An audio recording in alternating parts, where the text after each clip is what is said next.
Hello, everyone. Today I would like to talk about a very timely topic during the pandemic crisis. For all kinds of organizations, nonprofits, government organizations, or profit organizations, it's the right time for strategic risk management. I know you are quite busy with your daily operations and you are exhausted and overwhelmed with trying to adapt to the new realities, but believe me, it's the right time to focus on your strategic risk management. And I will tell you how you can do it easily.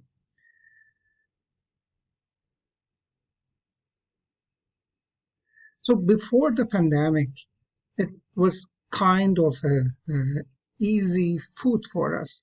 The sushi was coming on our plate, but now things are changed and it became more difficult. Now it is time to go to the river and get wet to catch the fish. And we need to accept this fact at the beginning to be able to adapt to the new environment and new time.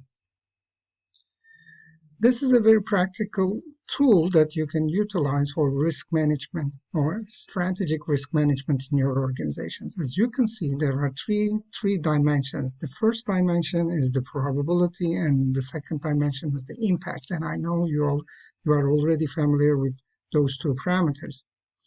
But one new thing is there are two axes, negative and positive. So risk management includes both positive and negative risks. Usually we name positive risk as opportunity, and opportunity has to be managed as much as negative risk. So it is better to have all of them in your risk management portfolio. Another new thing in this method is the level of control. So sometimes you have almost no control on something like politics. So if this is the case, it doesn't mean that there is no risk coming from this. There are, but you just don't have control over it. We believe it is important to measure this factor at the beginning before you develop your risk management strategy. The size of the circle here indicates the level of control you have over a particular risk. So the bigger the size means the more control you have. In this example, we have two risks. So risk A is negative risk. It's on the left side. It will have negative impact, very high negative impact if it happens, and the probability is very high, and we have control over it. Risk B, on the other hand, is an opportunity, is a positive risk. It's on the right side. It has mild probability and mild impact. When we identify all kinds of risk and when we plot all of them on this graph, we will be able to group them based on different departments. So we can see the risk of different departments in our organization, as in the example. And if we just merge those risks, just adding the numbers, just summing their probability, impact, and level of control grades, we can compare the different departments in an organization. It's a very powerful tool for decision makers to decide what resources will be allocated to which department. And I'm not talking about financial resources. I'm also talking about technology resources or human resources or infrastructure resources, all kinds of resources. We can also utilize this approach for different functions in our organization. So what are the financial risks, what are the strategic risks, and what are the operational risks, and so on. Based on your requirements, you can add more parameters or remove some of them. But this is just to give you an idea how the system works. And once you have those circles on your graph, you can identify your strategic roadmap, strategic risk management roadmap to take care of a particular risk, either positive or negative. So in this example, we have a risk here with very low probability and very low impact, and we want to convert this into a kind of opportunity, and we want to increase our level of control. We want to be able to manage it and benefit from this risk. We also want, when it becomes on the positive side, when it becomes an opportunity, we want to increase the probability of it and the impact of the risk. So once we have this arrow, it can potentially become our strategic roadmap.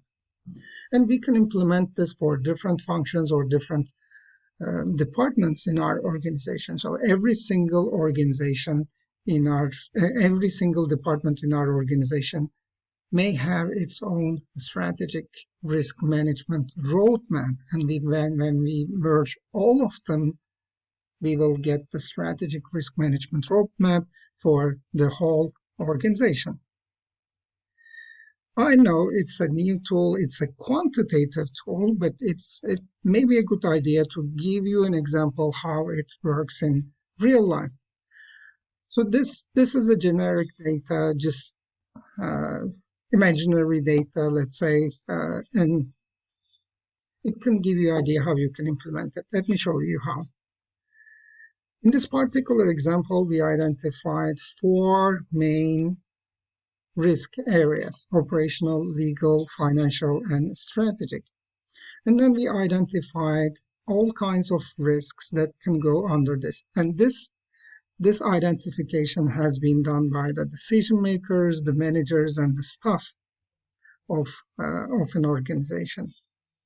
Of course, we filtered, we grouped, we merged some of the similar risks, and at the end we had that graph. And as you can see here, we have 3 columns, one for probability, one for impact, and one for level of control. We asked decision makers and managers in the organization to fill in this metric based on their own observation, their own expertise, and own experience.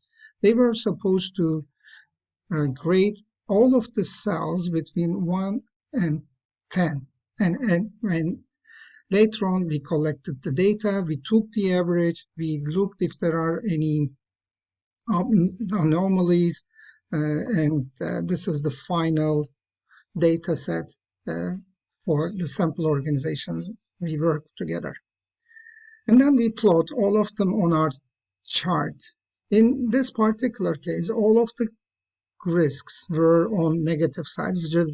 We just flipped it to easier illustration. So everything on this graph is negative risk. And we used color coding for different functions in the organization. As you can see, green is for operational risks, and dark orange is for legal risk, and blue is for strategic risk.